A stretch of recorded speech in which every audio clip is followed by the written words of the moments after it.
right now, we will welcome back a familiar face, which was right next to me earlier, CZ. Thank you so much. And he was here during our fireside chat about Binance. That was when you had it with CZ. Oh, geez. Uptin is back with us right now. And earlier, he actually had the conversation with CZ. For those of you who actually missed it earlier, that was this afternoon. I'm sure there's ways we can watch playback. That was actually a very good interview, by the way. So I'm sure there's another one that's coming up.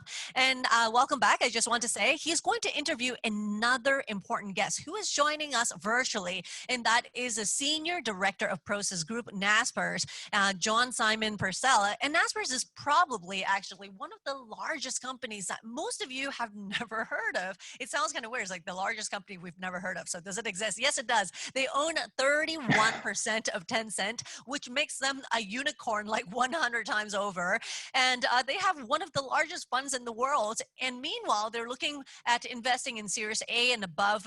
The session today will actually give us insights on their Asia strategy. So everyone, make sure you keep your eyes and your ears open. Uptin and John, please. Thank you so much. Yeah, great to be back. John, welcome. Tell the audience right off the bat, where are you joining us from? I am actually joining you virtually, unfortunately, from my 17th century Dutch Jenever pakhuis, which is a gin warehouse actually in Amsterdam in the Netherlands, where I live. Awesome. Well, yeah, hopefully soon we can all reunite in Hong Kong or somewhere else. So why don't we get started by, why don't you give us the update on Naspers and Prosus and tell us exactly, what the changes have been lately. So Naspers itself is a little over a 100-year-old South African media company. Traditionally, we did print media, then cable and satellite television across the continent, mobile network operations as well. And then about 20 years ago or so, when the dot-com boom was going on, the senior management at the time said, hey, we should start investing in startups outside of South Africa. They didn't really have a good handle, though, on what was going on in the US at the time. And they said to themselves, hey, we know high growth markets, so that's a specialization that we should really take advantage of. So they started investing in China, India, Nigeria, Kenya, Brazil, Colombia, pretty much way before everybody else did. And as the speaker said, we are probably best known for our roughly 2002 investment in Tencent, which at the time was for, I believe it was $34 million US for 47.5% of the company. That has obviously come down quite a bit in dilution, now to 33%. We sold off 2%, now 31%. But that is one of the best returns on investment in modern history.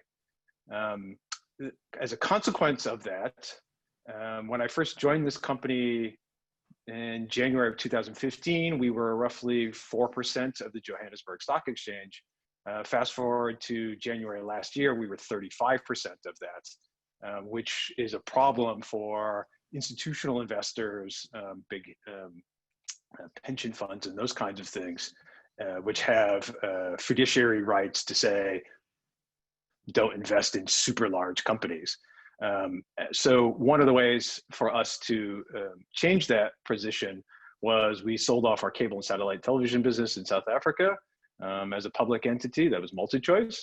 And then what we did was we took all of the investments that we had that were outside of South Africa and floated that on the Dutch Euronext as Prosus, which is Latin for forward. Great. Now, we're obviously in the middle of a global pandemic, but you say that it's a really good time to start a company right now. We have a lot of, entrepreneurs and aspiring entrepreneurs in the audience. Why do you say that, and what is your best advice for them? So my background is in computer science, all right? So I kind of tend to look at things from an engineer's perspective. And what is engineering compared to applied science? It's working with constraints. Right? Like otherwise, hey, I can design an airplane irregardless of gravity, but as engineers, we got to deal with that pesky thing called gravity. What COVID has really changed is what are the constraints that have changed on the possible solutions to problems out there. As Pinky and Albert and our previous panel had just discussed about how humans throughout history want to get from A to B, and the way that we have done that has changed, right? Walking, horses, the rickshaw, etc. The core problem, we still want to get from A to B. Just our solution has changed based on our constraints on how they have changed or our understandings of the problems. So with COVID being a big game changer in terms of constraints, now is a great time to really look at some of the problems that are out there, the existing solutions that we have for those problems, and can we make them better? And is there any particular industries that you think are the bright spots right now? I think everybody has, who has been like under lockdown for the last couple of months, has spent a lot of time on media consumption. That's kind of gone through the roof. Apps in certain categories have also seen usage spike completely.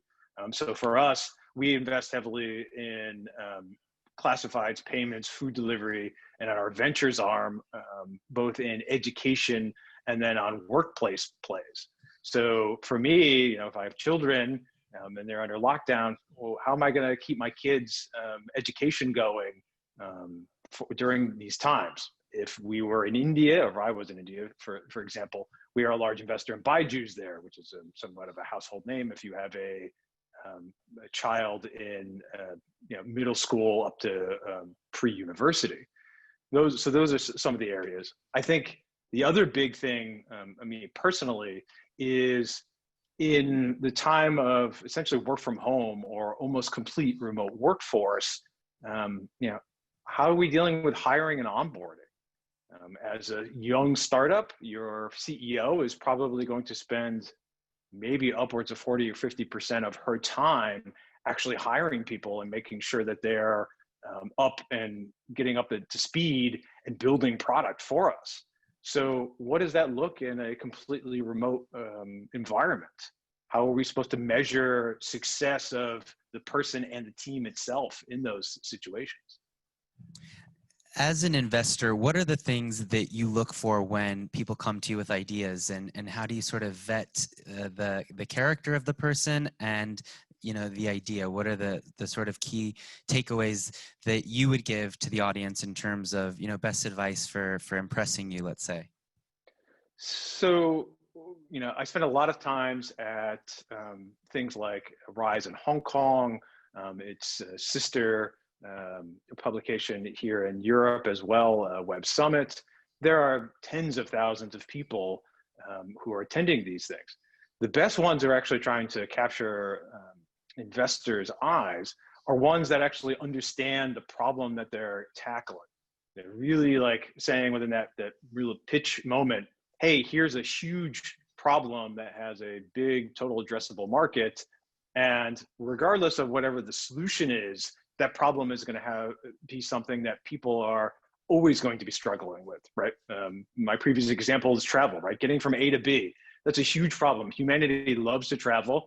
Everybody wants to go out and play. I know at least that's my case right now, because it's 16 and raining out here in Amsterdam today. But that the solution then afterwards that you present to them needs to be a bit novel. But it's really about focusing on the problem itself. Don't be a solution that is in search of a problem. That is just something that like investors themselves will be like, okay, great, I love your solution, but if I can't find a way of how it's applied to what people actually want or need, then that's going to be a real problem. What is one of the most memorable moments you've had in your time working at Naspers? I think one of the more interesting ones is a few years ago, I was working with a company in Lagos, Nigeria. They were actually doing e-commerce there. And for them, they really needed to understand their customer base a little bit better. And so I went down to Lagos. And if you've never been to Lagos and never experienced e-commerce in Lagos, the traffic in Lagos is probably the worst in the world. I've been to everywhere. I've been to Iran, I've been to Indonesia, I've been to Istanbul, Lagos blows them all out. And so, they really had to take a step back and understand where is their customer base coming from and how to design the product itself to meet those customers' needs, right? Is majority of people that are looking for goods to buy, are they doing it on their 2 to 3 hour commute home between work and their home on a flaky 3G network? Those kinds of things. What are their experiences with the product?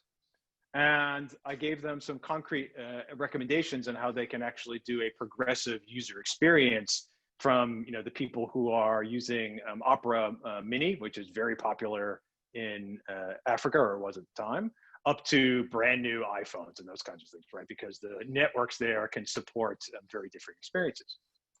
And so I went away for, I don't know, maybe a month or so, and then I called up the head of engineering there, and I said, okay, well, what have you guys been doing? And they said to me, hey, you know what? We actually love this idea of progressive web apps. We are actually in 6 weeks going to present our solution at Google I/O and present it to the world along with Flipkart, which used to be another one of our investments as well. And so for me, that was actually really, really great in terms of a young, hungry company that could just take a one idea and then just run with it extremely fast and then get real global recognition for it. Great. I think we have time for one more question. I want to ask you about, when I moved to Asia 4 years ago, I moved from New York. And at the time, it was unheard of to have, any Chinese tech companies being able to succeed abroad. Yeah. And now in that time, we've seen Huawei, Xiaomi, ByteDance with TikTok really penetrate a lot of markets. I've been to a lot of their campuses in mainland China, and it's just absolutely, phenomenal how they've been able, let's say Xiaomi, to penetrate, India's market, smartphone, and become #1, right, within just a couple of years.